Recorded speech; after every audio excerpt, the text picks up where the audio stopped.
Yeah. So we are done with a lot of things yesterday, and now today what we would be doing is we would be starting off with the concept of object-oriented programming. So here, let me just have a backup recording as well, in case if my system crashes.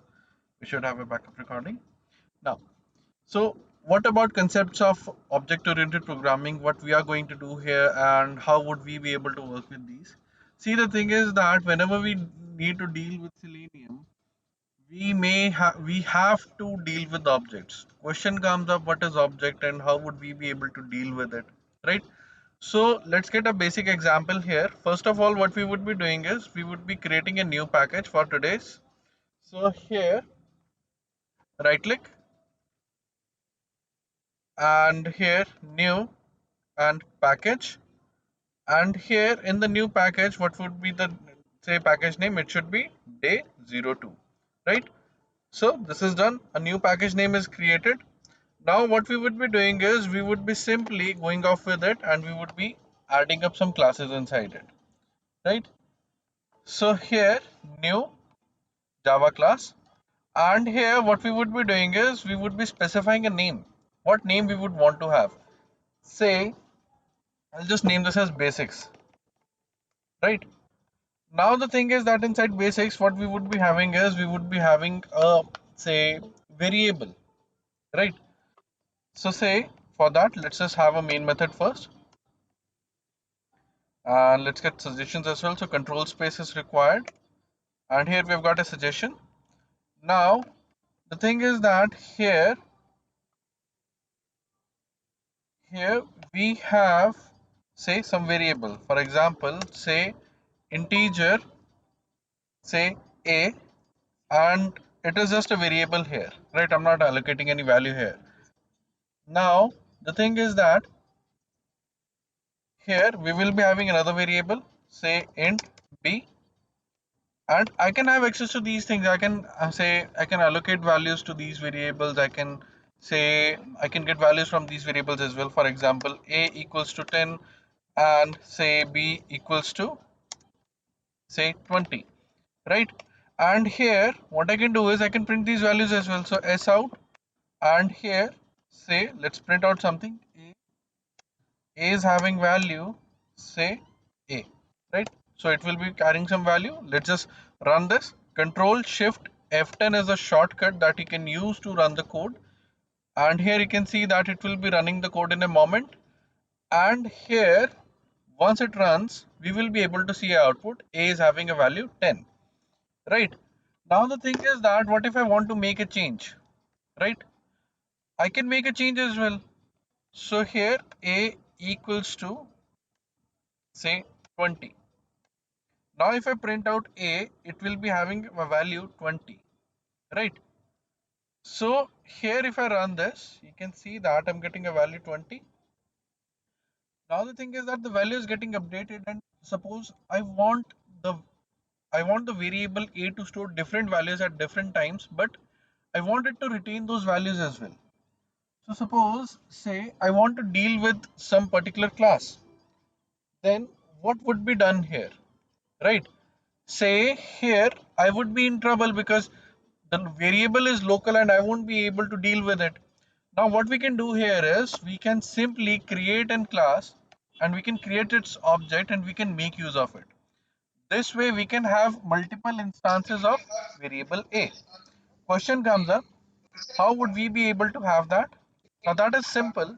Let us just try that. So here let me just get an example. Let me just have Epic Pen open.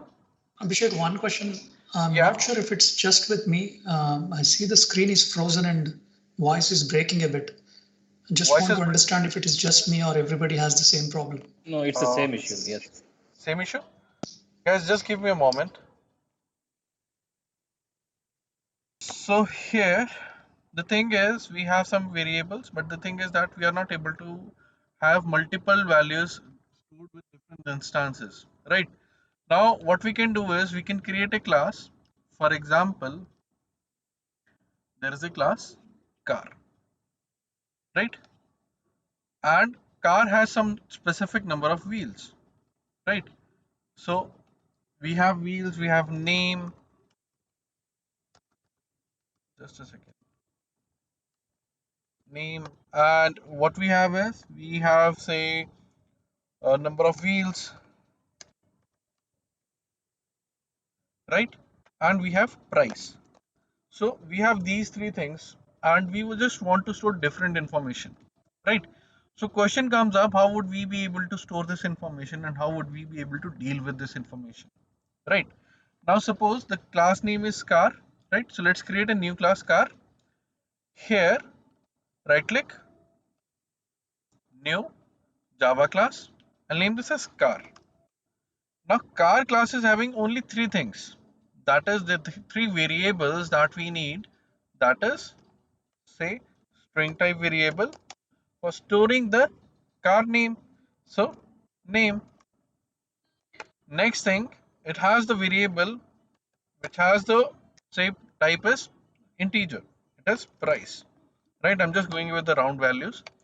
Next thing is say it has number of wheels as well. So integer wheels. Now here the thing is that we have these three variables. Question comes up, how would we be able to have access to these variables and say how would we be able to deal with these? Now as we have a car class, let's just create another class and that class name is test car. Now here inside test car we will be having our main method. Now you may have noticed something that we are not having main method inside car class. We have just declared a class with some information inside it. Right. Now here what we would be doing is we would be making use of that information, that is those variables inside a test car, right? So how would we be able to do that? That is pretty simple now. So here what we would be doing is we would be specifying car class. So here the car has become the variable type. Now the next thing is we need the variable name. So say let's have the variable name as say car1, right? Here we can allocate. Now what we have to do is that we have the variable type, we have the variable. Now we need to initialize the class here so that we can make use of it, right? So here new car, here it is done. Now the thing is that we can deal with this car now. So if I specify something like this car1 dot, you can see that I'm able to have access to name. We can specify a value. Say here the value is say Toyota, right? And here we can have access to this variable and we can actually deal with this variable, not just this variable, all the variables inside that car class. So car1 dot price. What's the price? We can specify the price. So here the price is say 20,000, right? Or let's just keep it as $50,000, right? On the other hand, we have number of wheels as well. So car dot wheels equals to 4. Now, as we have this information, what we can do is we can make use of this information. So let's just print out something, right? So here s out, and here what all things we can print? We can have the say name. So name equals to say here car1 dot name. And now you may have noticed something that I'm printing out something, I'm writing something inside quotes and then I'm putting up a plus sign and then I'm putting up some say data here, right? What is this? This is called concatenation of information, right? What we're doing here is we are concatenating strings. Okay, so here name is a string, it is an unnamed string, it is an unnamed variable, it is just having the information, whatever information we want to provide, plus car1 dot name is a variable which is of type string, which carries the information of type string, right? And we can have access to this information as well. Now here we have this information. In the same way we can print out other things as well. So let me just copy paste this line, and here instead of name we would be having price, and here car1 dot price, then here wheels, and here we have wheels, right? Now here if I run this code, control shift F10 is the shortcut that would run the current open class, and here you can see that we will be getting some output in a while. What would be the output? The output would be name is Toyota, price is 50,000, and the number of wheels are 4. This is something that we needed, right? Now the thing is that what's next? We want to have other objects as well. Now how we can initialize another object? The same way we created older object, car, the variable type, then the variable name, car2, and then we need to initialize the object. Whenever we talk about initializing the object, the line should be new and the object type we would want to have. For example, we would want to have the object of car class, right? So here it should be something like this. Now notice something, this car and this car should be same, right? This variable type and this variable type should be same. So what we have to do is that we just have to specify the same class name, nothing else, right? Make sure that you're specifying same thing, otherwise you won't be able to deal with it. Now the object is initialized. How it is initialized? With the help of this particular part only. What we are trying to do here is, let me just copy this line and let's just discuss about this line first. So here we simply have this line, but this means a lot actually. So it is not printing anything. Say car C equals to new car. This is something we have, right? The variable name is different, but everything else is same. So what's this? What does this whole line mean actually, right? Is it something that we need to deal with? Actually, yes, and this is something very important.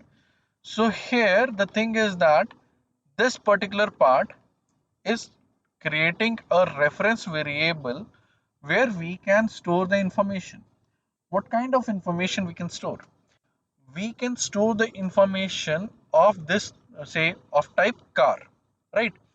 And here what we are trying to do is that we are creating an object at this particular point.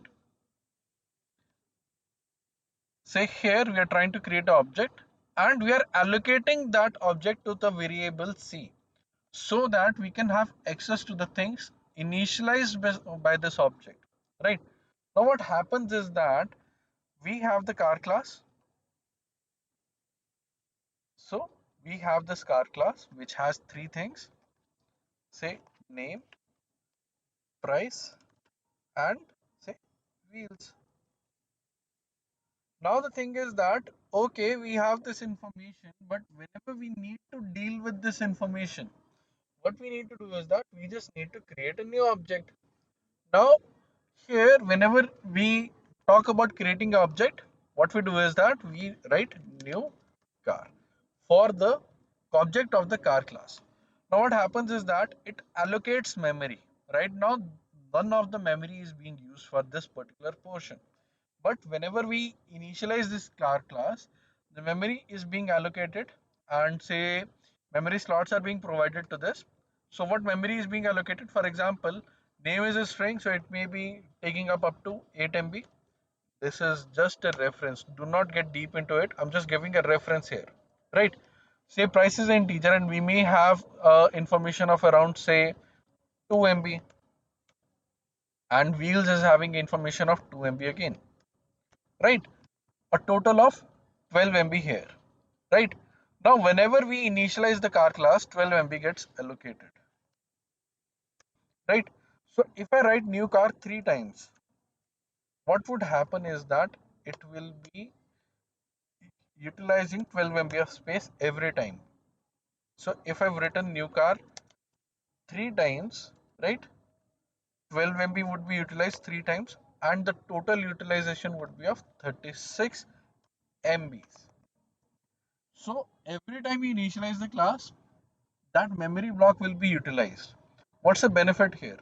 All these three objects are independent of each other. This means that if I make a change here, that change won't reflect here and here as well.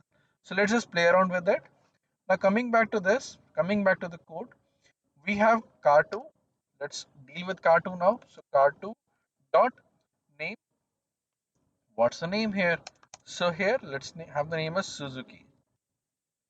So we have Suzuki car2 dot price. So car2 dot price.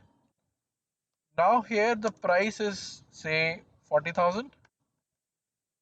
Next thing, say car2 dot wheels. Car2 dot wheels. So here the number of wheels are 4 again. Done. Now the next thing is here, what's next is we can have access to this information. So what I'll do is I'll just copy paste this information from there and I'll paste it here. Now what I would be doing is I would be making change here. Instead of car1 we would be making use of car2, right? So car2 dot price, car2 dot name, and car2 dot wheels. Now if I run this, what would happen is that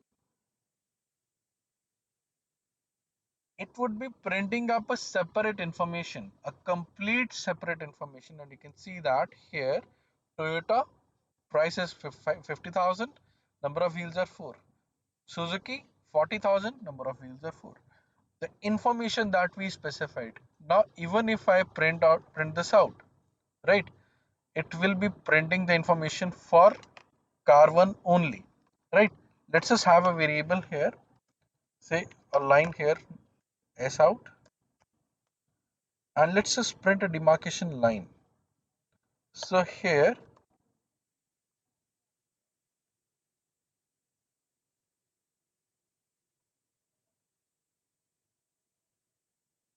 just a second, car1, right, done. In the same way I would be printing for car2 and here car1 as well. This way we will be able to get to know that what's being done here actually. So let's run this now, and here you can see that what we have is we have some information with us printed, and you can see that this is completely independent information. Although we have two objects, they are completely independent of each other. This means that we can have another object created, say car3 equals to new car. Here it is done. I can allocate the values. So car3 dot wheels, the number of wheels are 4. We can even say shuffle the information as well. The way we want to access it that would matter as well. So here car3 dot name. What's the name? So here the name is Subaru. So here the name is specified car3 dot say price. So here car3 dot price, it is say 45,000, right? So it is done. Now I'll just modify this for car3. So here car3 dot price, car3 dot say name, and car3 dot wheels, right? We can even say specify the variables in the correct format as well, in the correct sequence. So this is done. Now if I run this, you can see that here I'm getting the information the way I'm expecting it to be, right? Now this is done. We now know that we have say separate objects and they work completely independent of each other, right? Now the question comes up, say, can we play around with these objects? Suppose, can I allocate the object of car1 to car2? Yes. Question comes up, how? So here, instead of specifying new car, what if I do something? I specify car1. So what would happen? Just a second, I made a mistake, spelling mistake, car1. So here, the object of car1 would be allocated to car2 if I comment out this part of code. Question comes up, how did I comment it out?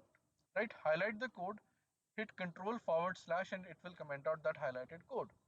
Right, now I'm not making any change here. I'm just making use of car2 dot name, car2 dot price, and car2 dot wheels. Right, so here if I run this, you would notice something. The object one is being shared, right? Although we have the object 2, car 2, but they both are pointing to the same object, and that is the reason why we have the same information here. Now, what if I make any change here, right? Suppose I make some changes here and I try accessing car 1 once again. What would happen? What information we would be getting? Let's see that. And we don't need this car 3 right now, so let me just comment it out completely. Now here, as you can see that I'm running this part of code. So we would be having some separate information getting printed. Now notice something, car 1 is Toyota, car 2 is Suzuki. We made some change inside car 2, right? But car 2 was also using the same object. So when we tried to access car 1, the information was updated here as well. This means that object is created at this particular part and that is being used. Now here car 3 is just a reference variable that is just allowing us access to this object we have created. We can share one object with multiple variables as well. So if someone says that, say you have one object and that is being shared by three different variables, is it possible? Yes, it is possible. We can have any number of variables. It is not mandatory that we would be having only one variable, say reference variable, right? Now the question comes up, say, can we have an independent object as well and we don't allocate it? Actually, we can do that. But the thing is that that won't be of any use for us right now, right? But why? Because even if we initialize it, right, we won't be able to have access to it, right? We won't be able to deal with it. For example, remember something, we wrote some part of code yesterday for Selenium, that was Chrome browser, right? So Chrome driver equals to new Chrome driver. Now here, I think so you guys can relate something here. What I'm trying to do, Chrome driver is a class. I'm creating a reference variable Chrome driver, and here I'm just creating a new object of Chrome driver and I'm allocating it to Chrome driver variable. I can have any variable name as well. So say if I go with driver name, we can have that as well, right? So here this is done. Now here if I run this part of code, what would happen is it would open up the browser and allocate the object to driver. Now if I simply remove this part of code, will my browser open? So the answer to that question is yes, my browser will open. So if I run this code, in the ending, a browser will open, but the thing is that we won't be able to deal with that particular object. Why? We won't be having access to that particular object. And you can see that in the ending, it will be opening up the browser. You can see that starting Chrome driver and it has opened up the browser, although it is of no use for us because we won't be able to deal with it. So why we need to allocate? Because the object that we have initialized needs to be accessed as well, needs to be dealt with as well, right? So here, this is how we create new objects, right? Now the thing is that you may have noticed something. We have a variable which is having a repeated information. Why am I specifying this information again and again? Number of wheels, right? So here, the number of wheels, every time we are specifying it, right? Isn't it wastage of memory? Yes, it is actually. So here, how we can get rid of this problem? Now the thing is that here we can make this information as static. Now you may have a question in your mind, what is static? So static is something that does not change its value with the object. So it is not dependent on the object, it is dependent on the class, right? So if I specify static with this, say wheels variable, I won't be able to deal with it now inside test car. Now here if you notice something, we have this variable here and you may notice something, some problem here. What problem? I won't be able to deal with it. So let's just try running this. Maybe it works, maybe it doesn't work. Let's see that. What issue it causes us. You can see that right now it is dealing, say allowing us to deal with it, right?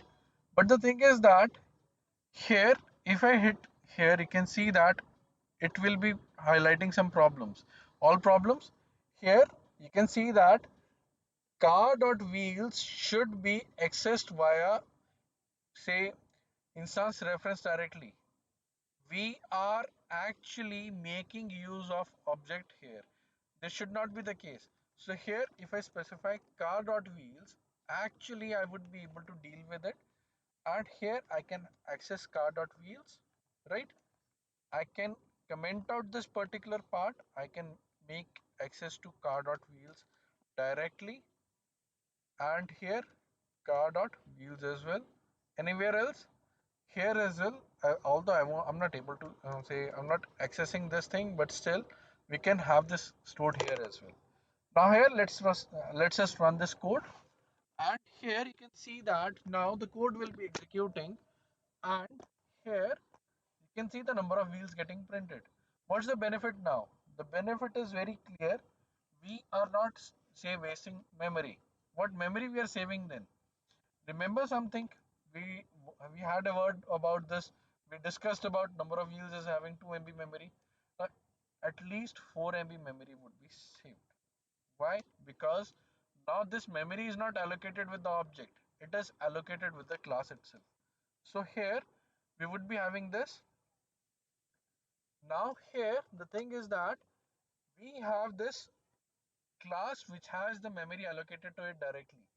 We are not having this variable accessed with the object. So object is not responsible for blocking the memory for this particular variable. Now the thing is that if I make any change inside the number of wheels, right? Suppose I make some change here after accessing it once. Car dot, you can see that we are not having other variables here. We are just having wheels variable here, equals to, say, 40. I just happen to make a mistake here. Now here, if I run this control shift F10, we would be able to have access to it, and here you can see that we have the variable getting printed as number of wheels as 40, right? This is something wrong, but the thing is that now it is just accessed directly. It is not being accessed with the help of an object. So let's just comment out this particular part of code, and let's just run this code once again. Now here you can see that the issue is resolved now. Now here number of wheels are okay, everything is okay. You can see the output. Now here what exactly is being done here, right? We have the static. So what are these type variable types? We have not specified anything with these here. So the thing is that these are non-static, and whenever we have a variable, it is by default declared as non-static. This means that this has to be accessed with the help of object only, right? But if we specify specifically that this is static, right? Explicitly we need to specify this, right? So here, if it is static, it has to be accessed with the class name itself, right? This is something that you need to remember. Okay, now here we are done with static and non-static. Next thing, we can have methods as well. We can have, say, initializers as well. Now one of the main methods is, say, constructor. But let's before say discussing about constructor, let's just discuss about say methods. So we can have methods as well. Say here, Check one question here. yeah, Are you saying static variable can be changed or not? I'm confused. Um, inside static variable can be changed any number of times. The thing is that the way we are accessing it, notice something here. We are having access to name and price with the help of car1. Car1 is a variable of type car, right? But on the other hand, the wheels is getting mm, accessed with car class directly. We are not having any object with it, right? So we are accessing it directly. We are not making use of any object here. Car car is the class name, and we are having access to it directly. We don't have to specify the object. We don't have to initialize the object to have, say, to make use of wheels. For example, if I specify it here, right? Car dot number of wheels are 4, right? And mm, here, eventually I would be having number of wheels getting printed before this as well. So here you can see that even before car1 was initialized, right? Just a second, have I made a mistake somewhere? Illegal start type, just a second. Okay, let me just comment on this particular part here.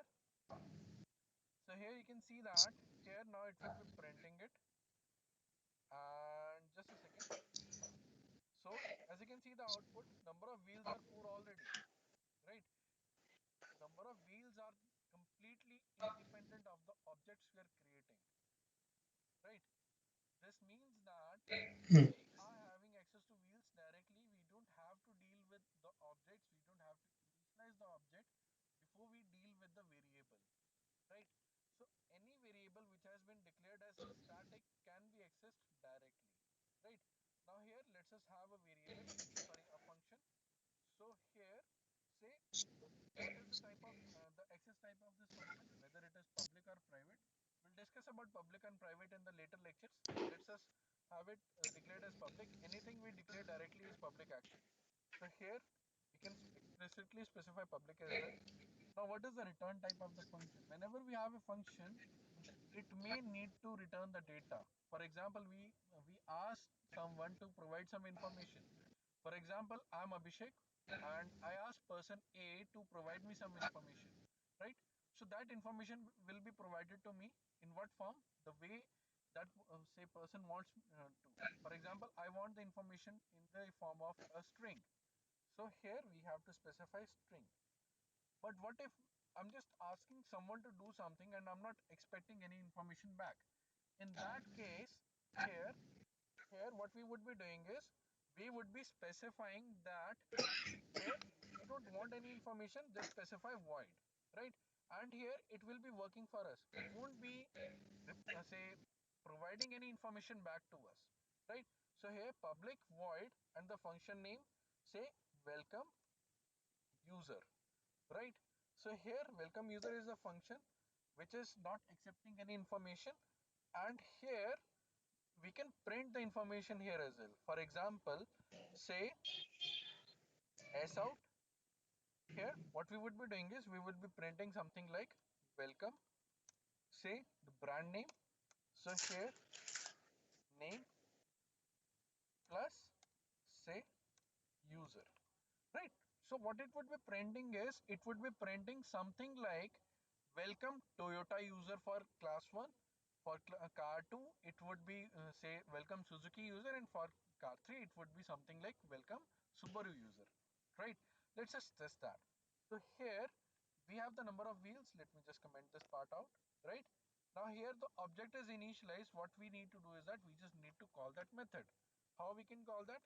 Car1 dot say welcome user. Let's see that what happens here. So in the same way we would be having car2 dot welcome user as well, right? So car2 dot welcome user, right? But the thing is that car2 is not having its own object right now. So let's just create its own object. So new car. This way car2 will be having its own object. It won't be sharing the object of car1, right? Now here this is done. This means that we don't need this part of code. Let's just comment this out and uncomment this particular part of code that is for car3, right? We don't need this line, that is Chrome driver right now. So I would be removing this line from here, and instead what we would be doing is we would be specifying car3 dot welcome user. So here this is done. Now if I run this, we can see that say it will be printing welcome Toyota user, welcome Suzuki user, and welcome Subaru user, right? This means that we have the methods here inside the car class which we can have access to. Now what if say we want to have a static method? The static, the return type. So here void, and here the function say print, say let's just welcome the user, right? So here, so here what we would be doing is we would be having a method named as generic welcome. So here if I have this generic welcome called, what it would be doing is it would be simply printing s out. Say here, what it would be printing anything that we would want to. For example, just welcome user, nothing else, right? No information is being accessed. Although we cannot have access to name variable here as well. So if I try to access it, you can see that it is being shown in red. What variable I can have access to? I can have access to wheels variable, right? But I cannot have access to name variable here, right? Now here, the thing is that if I try to call this method inside my test car, would I be able to? Yes, but not with the object. If you notice something, car3 dot here, we are not having the variable here. Just a second, guys. So here, car3 dot, we are not having that generic welcome, right? So here, just a second, we have car dot say generic welcome. Notice something, we are not having access to the variable with the help of object now. We are having access to that particular function with the help of class itself, right? So here, if I run this, you can see that it will be giving a generic welcome after Subaru user, right? So we can have any number of say the static methods. We can have any number of static variables the way we need them, right? So here we have this information now, and we have these things with us. Now the thing is that we now know that what is a static method and a non-static method. But the thing is, can non-static method access static information? Yes, it can. If you notice something, I'm having access to wheels, but as I shown you earlier, I'm not having access to name variable, right? What this means? This means that non-static methods can have access to static variables, but static methods can only have access to static variables. They cannot deal with non-static variables, right? So this was about the say static and non-static. Now the next thing is that constructor. What is a constructor? A default method that has to be executed whenever we initialize the class. For example, we have this car class. So here the method would be public and the default return type is true. But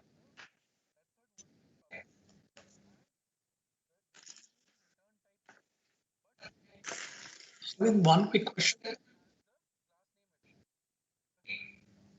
has the class name itself. So here and here we have access to this method. Now here we can print out the information. What information? Whatever information we want to deal with. For example, we want to initialize things. For example, say I would like to print that say welcome to car, right?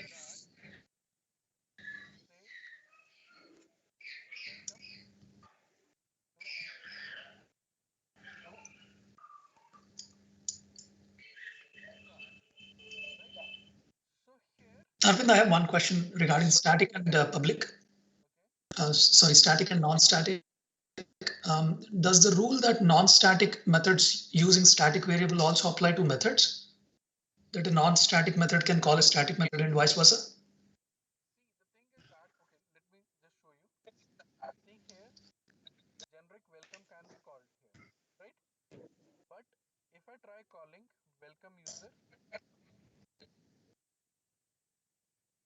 see, it's Okay. not allowing me to do that, right? Mm. But if I try calling welcome user here, I can call that, right?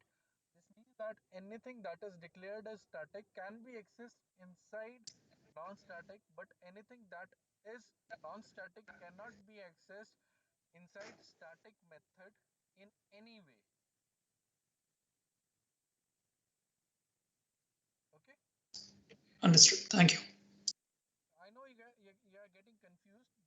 The moment you the moment you write this code and you go through this code yourself, then you'll get to understand actually what is happening around here. Right now here we have an initializer method. This method will be called up every time whenever we create the object of the class car, right?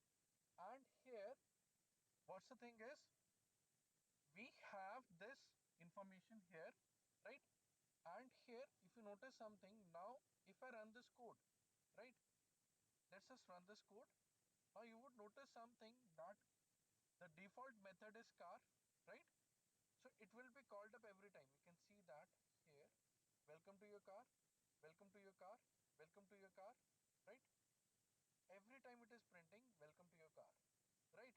So here, whenever we are initializing the object, this line is getting printed. This means that we can initialize things here as well.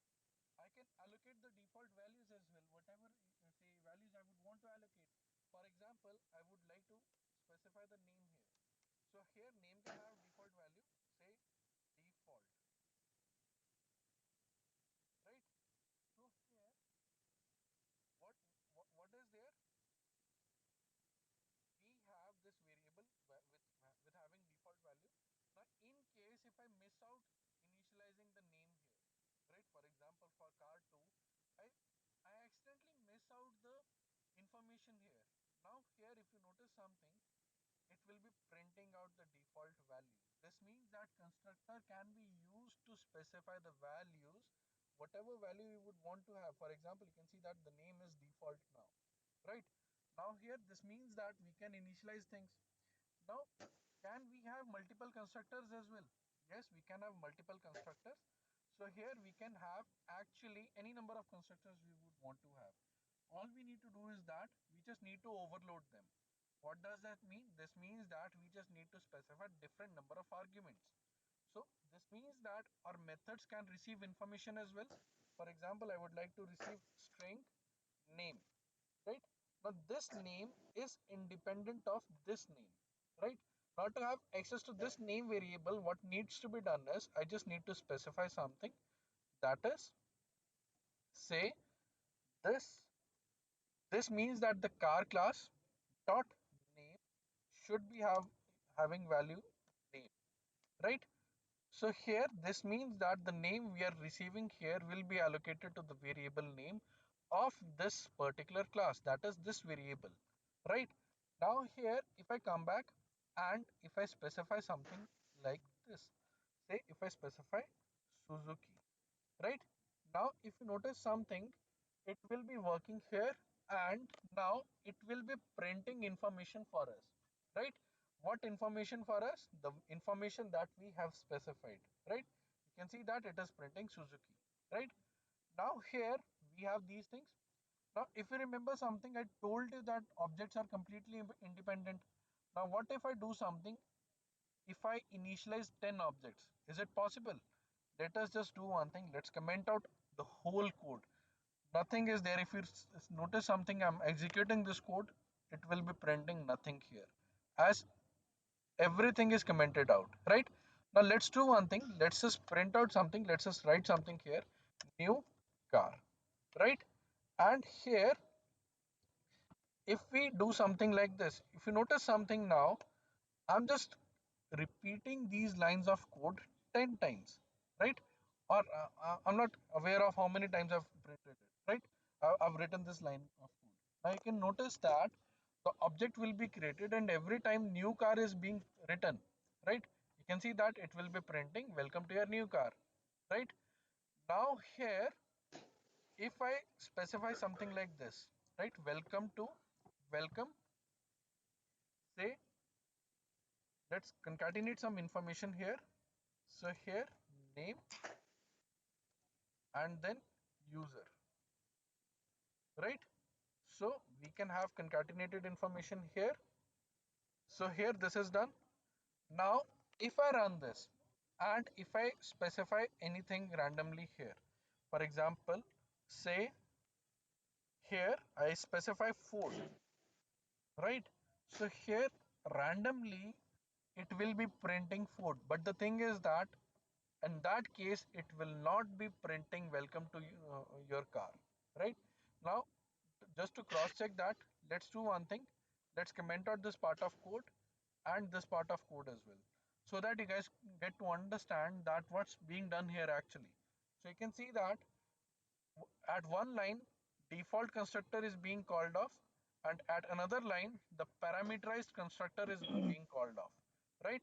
So here we have these things, and now this is way we have the information with us. This is how we have the information with us, right? Now this is done, we can play around with the objects, and this is how actually we were playing around with the, say, Chrome browser as well. So Chrome driver is the class. We are initializing the variable driver here, and then we are just, say, initializing the driver at this particular part. So browser is being initialized. Now there is a default constructor which does the work of opening up the browser for us. Object is being created, but the browser is opened with the default constructor, right? Default constructor is something that is responsible for, say, initializing things for you, whatever things you would want to do at very first when the object is being created. Okay, so this was for today's lecture. If you have any queries, you can feel free to ask.